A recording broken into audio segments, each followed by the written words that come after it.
بریم تا زیبایی های قسمت دوم این ویدیو رو هم از نزدیک تماشا بکنیم. تو مسیر که داشتیم می اومدیم اینو دیدیم. فکر میکنید چی باشه؟ آسیاب آبی که کاملا سنگی هم ساخته شده. شاید خیلی از شما همین چیزی تا نزدیک ندیده باشید. میخوام داخلش هم به شما نشون بدم، همراه من باشید که بریم داخل آسیاب آبی رو از نزدیک ببینیم که این چه شکلی بوده و چجوری کار میکرده. این مسیر جوب آبش بوده که آب از اینجا می اومده و اینو مرتفع می ساختن که آب بریزه داخل محفظه و سنگ و آسیاب بچرخونه. جالب اینجاست که یه دونه آسیاب اینجا هستش، یه دونه آسیاب آبی هم اون پایین ساخته شده. البته اون که خورده خرابتر شده ولی یه مقداری سال داشته. بریم داخل مخزن آبش رو با هم دیگه ببینیم. آب از اینجا می اومده و داخل این حالا چاه اصطلاحاً میگن، اصطلاح علمیش من دقیقا نمیدونم، ولی داخل این میریخته و اون پایین حالا پره‌ای بوده و سنگ آسیاب رو میچرخونده و ازش استفاده میکردن. حالا بریم از پایین هم این داخلش رو به شما نشون بدم چه شکلی است. این سنگ آسیابه، در واقع اون سنگی که برای آسیاب کردن گندم یا جو استفاده میشده.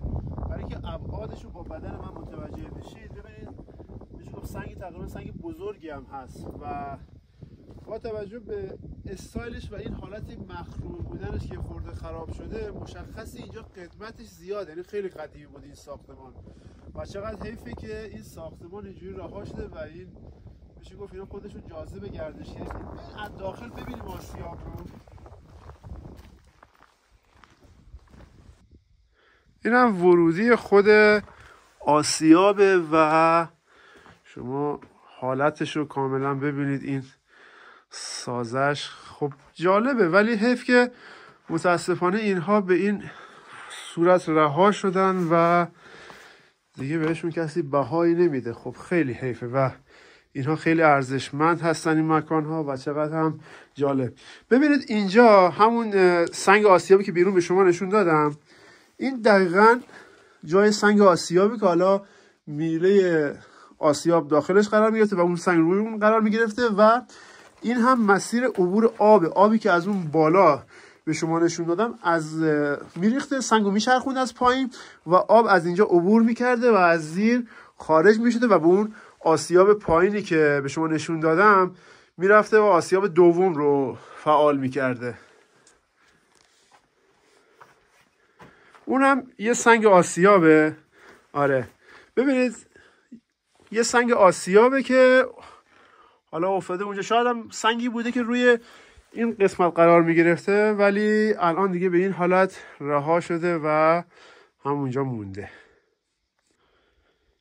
این هم آسیاب دوم که همون بحث جایی که آب می ریخته پایین و نمای از بالای آسیاب که متاسفانه می بینید کاملا تخریب شده. خب اینا چیزاییه که توی نسل ما، یعنی برای امروز ما یه چیزایی میشه گفت خیلی کمیاب و عجیبه و هیچ وقت ما یا آسیاب آبی رو از نزدیک ندیدیم که چجوری کار میکرده. کاش اینا حفظ میشد و اون اصالت خودش رو و اون مرتب بودن خودش رو حفظ میکرد. مطمئناً اینها تو نسل‌های آینده ما مثل یه گنج میشن، شاید هم مثل خاطره بشن. با این فرض رسیدگی شاید هم یه خاطره فقط بشن نه گنج.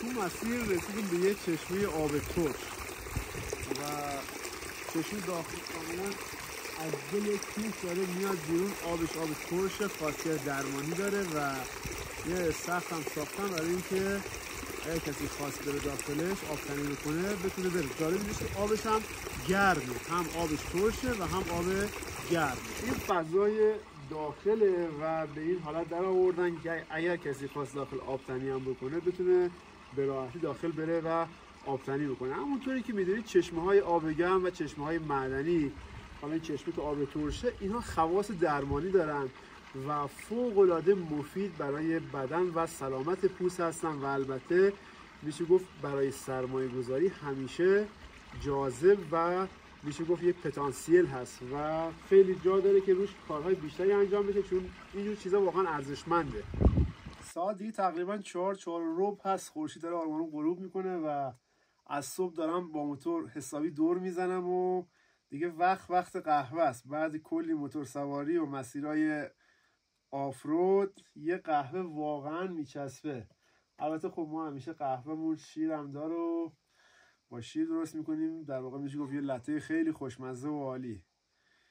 این لحظه های خوب و قشنگ و برای همه شما برای هر روز زندگیتون آرزو میکنم و امیدوارم همیشه زندگیتون خوب و شاد و آروم و روند زندگی روند پیشرفت و پیروزی براتون باشه. جاتون واقعا خالی.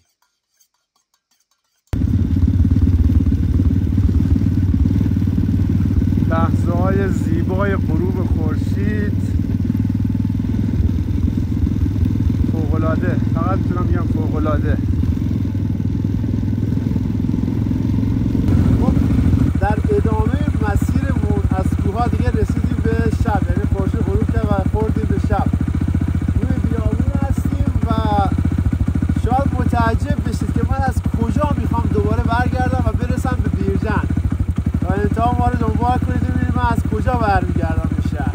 البته خب فضا خطرناکه و شاید هر حیوانی هم به پستمون بخوره، ولی ما به خاطر دیدنش که شما لذتش رو برید ببینید که چه جایی میتونیم سر در بیاریم، این کار برای شما انجام بدید. دنبال بکنید ببینید کجا میخوایم برگردیم.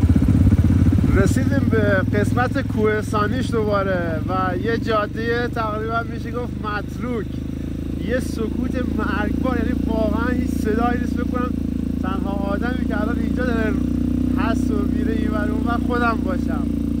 واقعا یه فضای تاریک بدون هیچ جنبنده، فقط خودمون هستیم و یه جاده متروک. بریم ببینیم از کجا سر در بیاریم آخرش.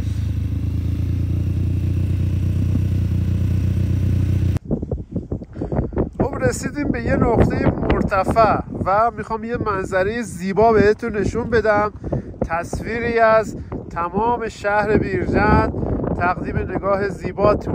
البته هنوز تمام نشده و میخوایم مسیر رو ادامه بدیم تا ببینیم از کجا میتونیم وارد شهر بشیم. ما رو دنبال بکنید، این ویدیو رو تا آخر ببینید و لذتش رو ببرید.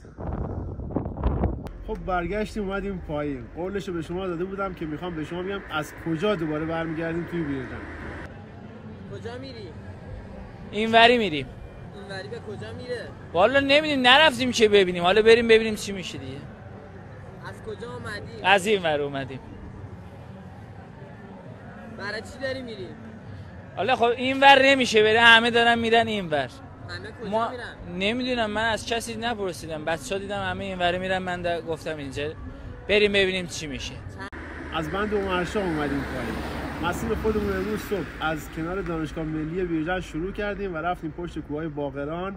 تمام طول روز و پشت کوه مسیرش رو ادامه دادیم و از کنار مزار کوه اومدیم پایین و الان بند عمرشاه هستیم. ممنون که ما رو دنبال میکنید. ما رو دنبال بکنید، حمایت بکنید. قشنگترین و زیباترین جاهای دیدنی رو در کنار همدیگه به تصویر خواهیم کشید.